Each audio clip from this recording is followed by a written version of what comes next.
Monde. Dans cette capsule, on va s'intéresser à la correction de l'exercice 1 et l'exercice 2 de la série de TD relative au chapitre 2. On commence par le premier exercice, soit x est une variable aléatoire dont les valeurs possibles sont 0, 1 et 2, avec respectivement les probabilités P1, P2 et P3. Donnez la distribution, c'est-à-dire la loi de probabilité de x, si E de x est égal à 3 sur 2 et V de x est égal à 1 sur 3. Et donc, soit oméga P de oméga P, l'espace probabilisé. Avec oméga, c'est l'univers des éventualités, et P de oméga, l'attribut, est l'ensemble des parties de oméga. D'après l'énoncé, on a x est une variable aléatoire dont les valeurs possibles sont 0, 1 et 2. Ça veut dire quoi? Ça veut dire que x prend soit 0, soit 1, soit 2. Et donc, x oméga est égal à l'ensemble 0, 1 et 2. On a également P1 et P2, P3 définissent la loi de probabilité de la variable aléatoire discrète. Je vous rappelle, s'il vous plaît, qu'on appelle la loi de probabilité d'une variable aléatoire discrète la donnée pour chaque valeur xi prise par x de la probabilité de l'événement x égale à xi qu'on note pi. Et donc, P1 est égal à quoi? C'est égal à la probabilité de x égale à x1. Alors là, il faut faire attention. Pourquoi? Parce que pour notre cas, x1 est égal à quoi? Est égal à 0. Donc P1 est égal à la probabilité de x égale à 0. P2, donc P2 est égal à la probabilité de x égale à x2. Bien sûr, x2 est égal à 1, et donc P2 est égal à la probabilité de x égale à 1. Et enfin P3, P3 est égal à la probabilité de x égale à x3. Et bien sûr, x3 c'est 2, et donc P3 est égal à la probabilité de x égale à 2. Alors, pour donner la loi de probabilité de la variable aléatoire discrète, bien sûr, on a intérêt à calculer P1, P2 et P3. La question qui se pose maintenant, c'est comment on va faire? Et donc c'est simple, puisque, d'après l'énoncé, on a E de x est égal à 3 sur 2 et V de x est égal à 1 sur 3. Donc, s'il vous plaît, je vous rappelle que l'espérance mathématique d'une variable aléatoire discrète est égale à quoi? Est égale à la somme des xi pi avec un i qui varie de 1 jusqu'à n.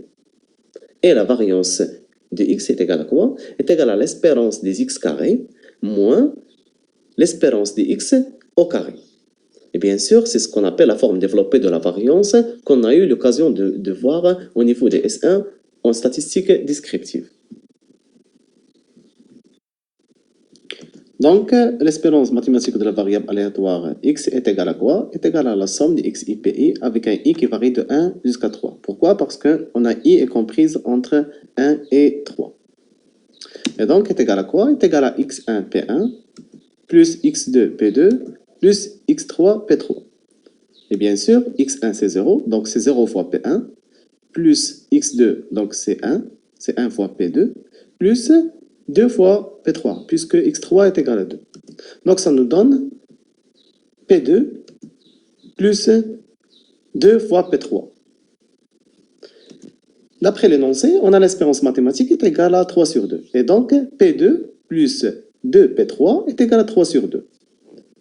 On va calculer P2 en fonction de P3. Donc ça nous donne P2 est égal à 3 sur 2 moins 2P3. On va appeler ça la relation 1. On passe à la variance. Maintenant, la variance de x est égale à e de x carré moins e de x le tout au carré. Déjà, on a e de x, c'est 3 sur 2. Donc, la variance est égale à e de x carré moins 3 sur 2 au carré. Et donc, on a intérêt à calculer e de x carré, c'est-à-dire l'espérance des x carrés. L'espérance des x carrés est égale à quoi? Est égale à la somme des xi au carré pi. Bien sûr, toujours avec un i qui varie de 1 jusqu'à 3. Est égal à quoi? Est égal à x1 au carré fois p1 plus x2 au carré fois p2 plus x3 au carré fois p3. Donc ça nous donne 0 fois p1 plus 1 au carré c'est 1 fois p2 plus 2 au carré c'est 4 fois p3. Et donc e de x carré est égal à p2 plus 4 p3. Ce fait, v de x devient p2 plus 4 p3 moins 9 sur 4. 9 sur 4 c'est 3 sur 2 au carré. Et d'après l'énoncé, on sait bien que v de x est égal à 1 sur 3. Et donc, P2 plus 4P3 moins 9 sur 4 est égal à 1 sur 3. Donc ça nous donne P2 plus 4P3 est égal à 1 sur 3 plus 9 sur 4. Et bien sûr, ça nous donne P2 plus 4P3 égale 31 sur 12. Donc, alors là, on va écrire P2 en fonction de P3. Ça nous donne P2 est égal à 31 sur 12 moins 4P3, qu'on va appeler relation 2. Et donc, d'après la relation 1 et 2, on a P2 est égal à 3 sur 2 moins 2P3 et P2 est égal à 31 sur 12 moins 4P3. Et donc, on peut écrire que 3 sur 2 moins 2P3 est égal à 31 sur 12 moins 4P3. Calcul fait, on obtient 2P3 est égal à 13 sur 12. Et donc, P3 est égal à 13 sur 24. On passe à P2.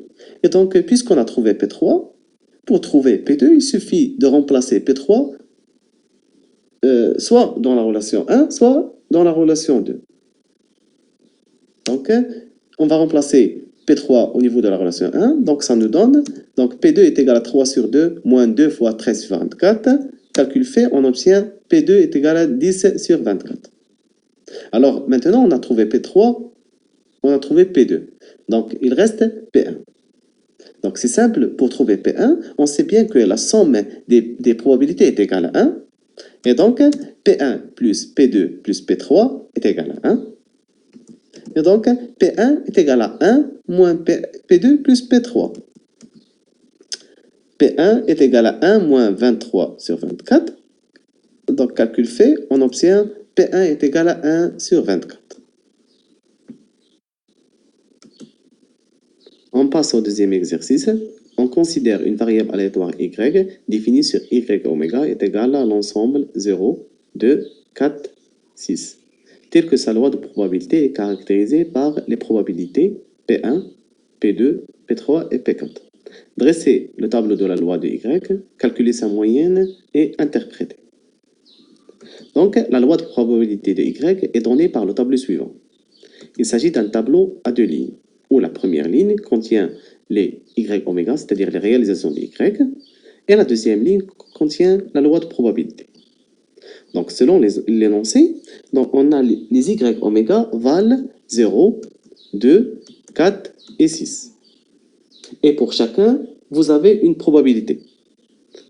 À savoir, la probabilité de y égale à 0, c'est 0,1.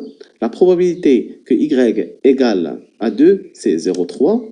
La probabilité que y égale à 4, c'est 0,4. Et la probabilité que y égale à 6, c'est 0,2. On passe maintenant au calcul de la moyenne. Donc, s'il vous plaît, juste pour info, donc, la notion de l'espérance mathématique d'une variable aléatoire discrète correspond à la notion de la moyenne arithmétique en statistique descriptive. Et donc, pour calculer la moyenne, il suffit seulement de calculer l'espérance mathématique de la variable aléatoire y.